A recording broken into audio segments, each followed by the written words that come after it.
There are two main ways to save tax efficiently in the UK. One of them is using a self-invested personal pension or SIP. The other is using an individual savings account or ISA. Most people use both together because they work very well together. The main difference between them is in the way they are taxed. So for a SIP, you are paying in contributions from your gross income, but when you come to take money out at the end, when you retire, you'll be taking it out and paying income tax on it. In contrast, with an ISA, you're paying in contributions from taxed income, but whenever you want to take the money out, you're taking it out tax-free. So that means that you can use it to top up your pension income without pushing yourself into the next tax bracket, if that's a possible problem. The other big attraction of an ISA is that it can be used at any time. You can access it whenever you want, so you don't have to wait until you're 55 before you take money out. So they do work very well together. There are lots of groups of people for whom a SIP may have a benefit. If you have a workplace pension, then that will win, hands down. Forget about the SIP in most cases, because you are benefiting from contributions from your employer and government and your own contributions. That's a lot of free money being added into your pot. But if you don't have a workplace pension scheme, perhaps you're self-employed, then a SIP is a really good idea because you still get the top-ups from the government.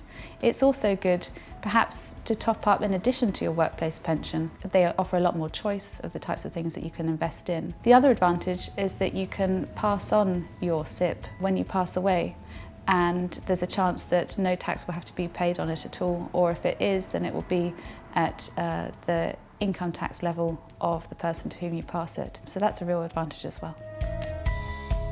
One of the major benefits of a self-invested personal pension is free money.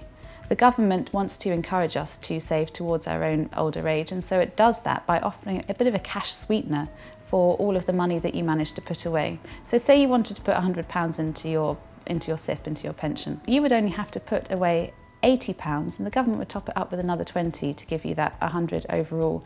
And that is the minimum that you get. That's if you're a basic rate taxpayer.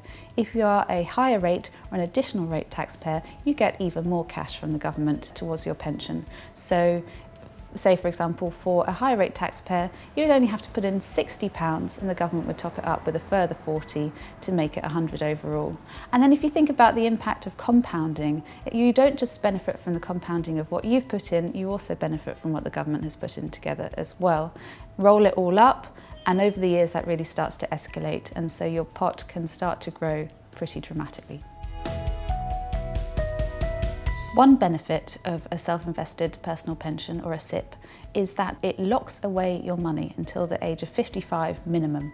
You may see that as a disadvantage. There will be times, I think, in everyone's lives when you really could do with that money and you have other priorities and you might want to be able to get your hands on it.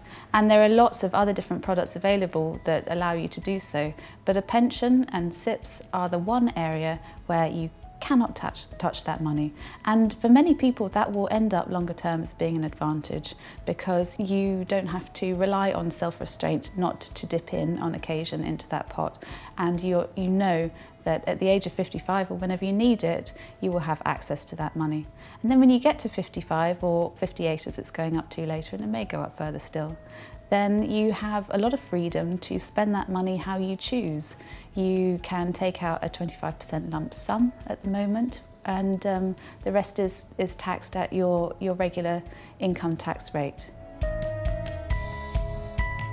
The average person in their working life will have 11 or 12 jobs these days, and that can make it really quite easy to lose track of your pensions over the years. And that's where using a SIP can really make sense.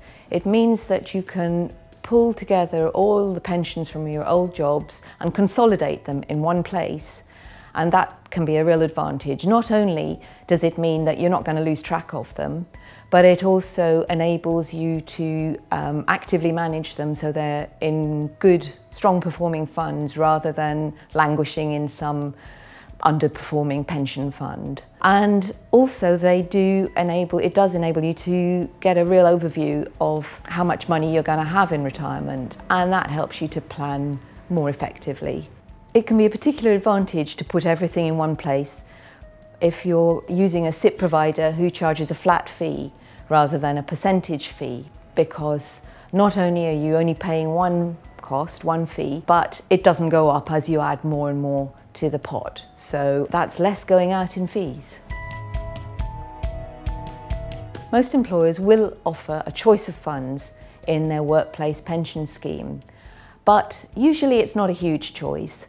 And also you'll have to make some active decisions if you want to get out of the default fund, which you'll find your money in. This is where a SIPP can come in very handy. By moving your money into a SIPP, you have real control over where you invest it, including a choice of the whole universe of funds. There are thousands of funds out there, and you can choose racy funds, you can choose things like healthcare or biotech or an India fund, which certainly wouldn't be offered by a pension scheme, but which could perform very well for you over the long term if you've got decades till you retire. Also, you will find in many SIPP schemes that you're able to invest in things like investment trusts or shares, which again can enable you to boost your returns over the long term. It's really a matter of increased flexibility and increased choice, and both of those can really help to give you a better outcome when you retire.